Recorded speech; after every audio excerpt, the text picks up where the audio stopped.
Hello and welcome to the Bygone Times. It's time for another step back in time. Today we're going to take a look at this little Belleek pig. So we'll get into more details of this piggy himself in a bit. But first I want to talk about Belleek in general. And before we do that, I want to turn him over and show you the green mark on his bottom.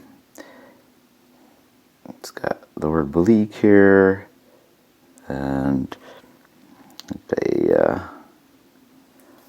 harp. I'm trying to get the focus.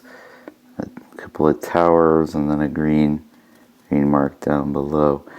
So this green mark will play a part in the story of the history that we go through here in the next couple of minutes. So Belleek really was founded and sprung from innovation and a dire need, really. So a guy named John Caldwell Bloomfield in the Belleek region of what is today Northern Ireland inherited his father's estate in 1849. Now, people were just coming off of the Great Famine or the Potato Famine, has other names, and the tenants at the estate were largely affected, sadly affected by this famine. And so Bloomfield was looking for a way to put his estate to work, both to enrich himself and to help kind of boost the livelihood of the people around him. And so he had a mineralogist come in and had a geological survey done. When he did that, he found out that the land was very rich in minerals, suitable for creating clay and pottery and eventually other ceramics. And so he kind of spun up a pottery factory, kilns, and so forth, and was able to convince merchants and the railroad to build a railway line to Belleek so that he could get coal delivered to fire his kilns. They started making pottery in the late 1850s, and then in the mid 1860s or so, they started experimenting with Parian ware, which is a fine white ceramic china type of substance that is meant to imitate marble, and it's named after Paros, I think the Greek island, where this type of marble was, mined and then used to make statues and busts and different carvings. And so Parian ware is a ceramic that's mimics this look of the white marble. And that's kind of what we see with our little piggy here today. We'll get into him a little bit more later. So Belleek has been more or less in constant operation throughout the last century and a half, almost 2 centuries now.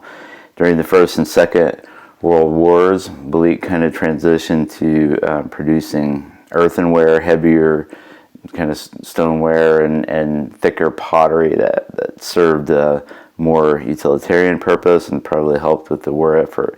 But then after the war, like other companies, they started to have some problems with their traditional lines, and they moved more towards the Parian ware, and they've gone through some transitions in terms of acquisitions and people that they acquired and so forth. Now, if we go back to the mark on the pig, the green mark,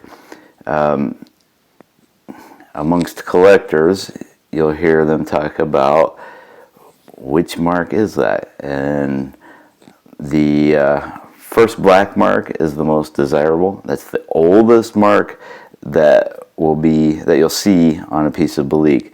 That was applied between like 1863 and 1891, and then there's a second black mark which ran through 1926, and a third black mark which ran through 1946. And then in 1946, after the war, Belleek switched to green, and they went through 3 different green marks, this being the 3rd green mark, or the 6th mark overall, which places our little piggy at somewhere around made between 1965 and 1980. So it is not a true antique. It's not 100 years old, but it is old enough. It's older than many people on Earth, and it's definitely collectible. And the mark is nice and strong. No chipping, no fading on that mark. Belleek subsequently went to a gold mark, and then purple and blue, and then black, back to black for the year 2000, back to green. And so they've kind of gone back and forth over the last several years. I think they're on a kind of a brown mark now. I'm not sure if that's the official term for it or not. But so there's a quick history of Belleek, and plus, how you might date any pieces of Belleek that you find. Belleek.com has a rundown of their marks. And one other interesting note is a company named Lenox was one of several who liked the Belleek style of fine china so much that they decided to imitate it and bring it to the U.S. in the late 1800s and early 1900s. And you'll kind of see Lenox referred to as the American Belleek. There are several pieces of Lenox in the White House china settings. I think the Wilsons, Woodrow and his wife, were the first to bring it into the U.S. White House.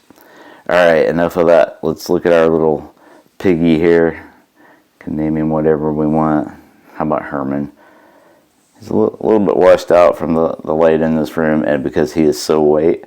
But he's just basically a solid chunk of a pig. Although he's not solid, he just has no openings. He's very lightweight, as most Belleek. Most of the time, the older Belleek is thinner and more fine than the newer Belleek. And so this is kind of in between. You definitely wouldn't want to drop it, but you're not going to break it by breathing on it.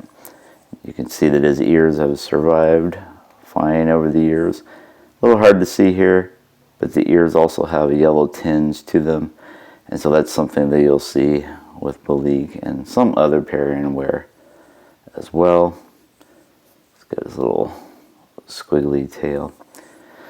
So that's really all he is. There's no real functional use to this piggy that I can see, other than he just looks cute on a shelf. And who doesn't need a ceramic pig in their lives, right? In terms of value, this is probably about a $50 buy, maybe upwards a little bit, probably no more than $100, depending on where you would find it. And I wouldn't be surprised at all if you could find some of these hiding out in thrift shops or flea markets or antique stores for quite a bit less. But I would put 50 as kind of a good ballpark median range for our Herman pig there. So there you have it, a 6th mark or 3rd green mark Belleek pig. Thanks for watching.